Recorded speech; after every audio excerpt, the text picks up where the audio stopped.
Good afternoon to all of you. In ninth class science, you have discussed about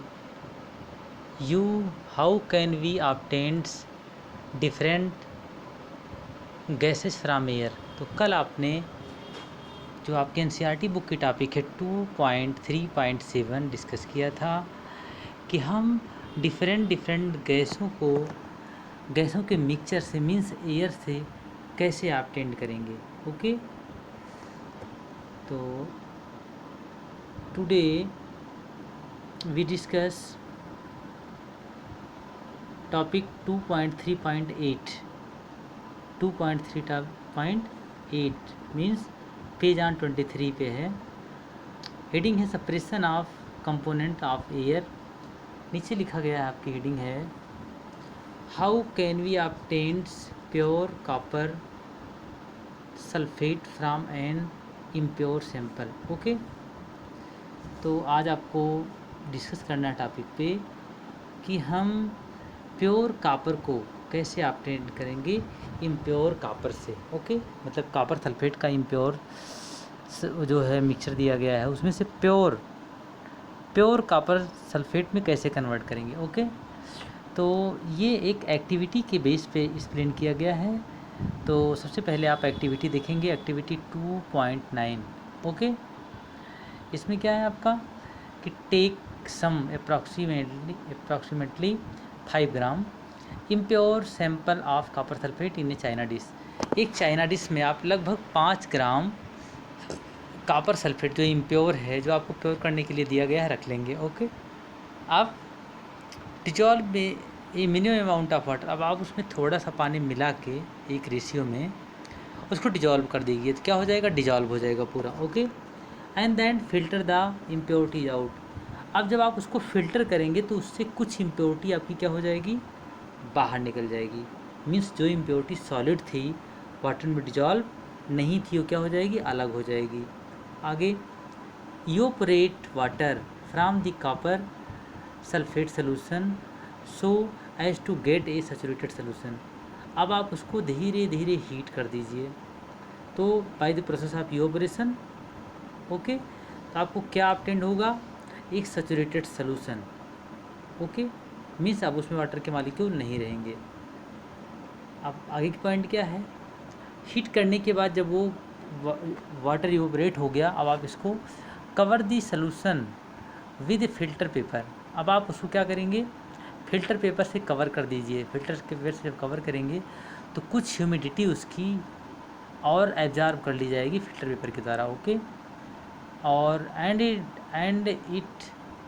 leave it undisturbed at room temperature to cool slowly for a day. और पूरा दिन छोड़ दीजिए उसको ठंडा होने के लिए. ओके, आगे you will obtain a crystal of copper sulphate in a china dish. और इसके बाद आप क्या ऑब्टेन करेंगे कि आपका उसमें क्या है, कॉपर सल्फेट का क्रिस्टल है. अब आपको बता दें वो क्रिस्टल कैसा होगा, प्योर क्रिस्टल होगा. ओके, कॉपर सल्फेट का. और ये प्रोसेस क्या कहलाती है, crystallization. Means separation of solid impurities from mixture by the process of evaporation. This process is called crystallization. Okay, अब आपको नीचे कुछ क्वेश्चन है, उसके आंसर देने हैं. क्वेश्चन आपका है what do you observe in the China dish. आप बाद में चाइना डिश में क्या ऑब्जर्व करते हैं, ऑब्जर्व किया आपने कि we observe the impure sample converted into pure crystals. Okay, do you crystal look alike. क्या सारे क्रिस्टल एक जैसे हैं, तो यस, सारे क्रिस्टल कैसे हैं अब इस समय प्योर होने के बाद, एक जैसे हैं. आगे how will you separate the crystal from the liquid in the china dish. How will you separate the crystal from the liquid in the china dish. तो कैसे आपने सेपरेट किया, जो आपने ऑब्टेन किया by the process of crystallization. Okay, ऐसा कह सकते हैं इवोपरेशन एंड क्रिस्टलाइजेशन. आगे क्या आपका है, the crystallization method is use to purify solids. Purify solids for example basically किसके लिए यूज़ करते हैं, सॉलिड के लिए. जैसे आप एग्जांपल में देख सकते हैं कि the salt we get from sea water, short term में कैसे मिलता है, सी वाटर से। इसका मतलब उसमें वाटर की इम्प्योरिटी है। Can how many impurities in it, बहुत सारी इम्प्योरिटी होती है। तो सबसे पहले उसको फ़िल्टर कर लेते हैं हम लोग, ओके। जिसकी प्रोसेस ये आपका फिगर जो है 2.12 में है, आप मेंशन करके देख सकते हैं कि कैसे कैसे आपका इसमें एयर का है सप्रेशन। आगे, to remove the impurity the process of crystallization is used. कौन सी प्रोसेस यूज़ कर रहे हैं हम लोग प्योर करने के लिए, crystallization, okay. Crystallization is a process that separate a pure solid in the form of its crystals of a solution। तो आपको हेडिंग पता हो गया, उसकी डिफिनीशन भी कि हेडिंग आपका रहेगा क्रिस्टलाइजेशन। उसमें क्या लिखेंगे आप क्रिस्टलाइजेशन में कि to remove the impurities the process of crystallization. आपको हेडिंग में लिखना है crystallization is a process that separate a pure solids in the form of its crystals from a solution, okay. Interline कर लीजिएगा इस वर्ड को आप। आगे क्या है, crystallization technique is better than simple evaporation technique as some solid decompose of air like sugar many get charge on heating is dryness, okay. Second क्या है आपका, सम इम्प्योरिटी में remains dissolved in the solution even after filtering. Means जब हम लोग crystal को dissolve करते हैं वाटर में और इसके बाद फिल्टर करते हैं तो कुछ सॉलिड की इम्प्योरिटीज में रिमूव हो जाती है। The evaporation these contaminate the solid, okay, जिससे ये जो है इफेक्ट रहता है वाटर वगैरह से कंटामिनेट हो जाता है।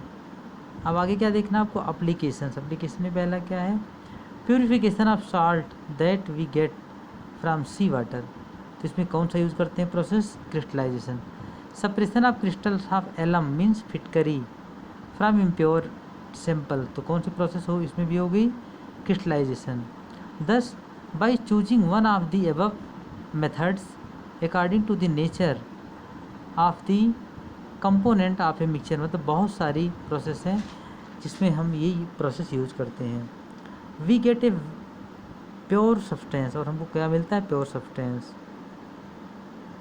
With advancements in technology many more in advancement in technology many more method for separation techniques has been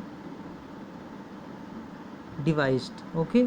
अब आप देख सकते हैं सेपरेशन की बहुत सारी प्रोसेस आजकल यूज़ की जाती है मॉडर्न एज में।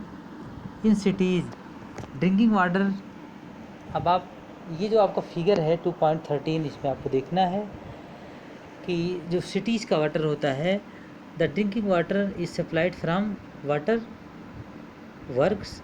ए float diagram of the typical water works is shown in figure 2.13। आप फिगर देख सकते हैं कि इसमें जो है सी वाटर को इकट्ठा किए हैं, फिर उसमें से एयर के साथ सप्लाई करते हैं। कैसे इसको हम लोग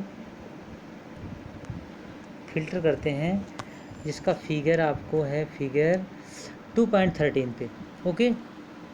ये देख सकते हैं रिसीवर में वाटर रिसीव किया, फिर ये आपका प्रोसेस है। सेकंड में सेडिमेंटेशन टैंक में गया जिससे कुछ सॉलिड नीचे बैठ गए, फिर नीचे आ गया लोडिंग टैंक में, लोड हुआ, पूरा इकट्ठा हुआ।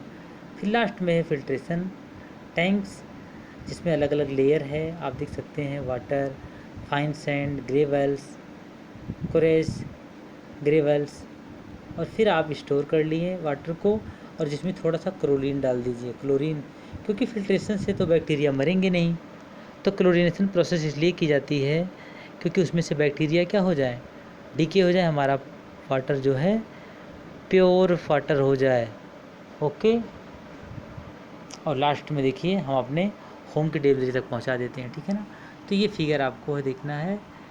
तो फ्रॉम आप देख सकते हैं नीचे का paragraph, in cities drinking water is supplied from water works, a flow diagram of a typical water work in shown in figure 2.13 from this figure write draw the process involving to get the supply of drinking water to your home from the water work and discuss in your class. तो आप process जो हुआ है, जैसे मैं आपको फिर से एक बार प्रोसेस दिखा दूँ। पहला कौन सा है, सेडिमेंटेशन, फिर आपका होगा फिल्ट्रेशन, इसके बाद क्या हो गया, क्लोरीनेशन, है ना। ये सारी प्रोसेस है। अब फिगर को आप अपने काफ़ी मेंशन कर लेंगे। यहाँ कुछ क्वेश्चंस के आंसर आपको लिखने हैं, जैसे लिखा गया है, how will you separate a mixture containing kerosenes and petrol,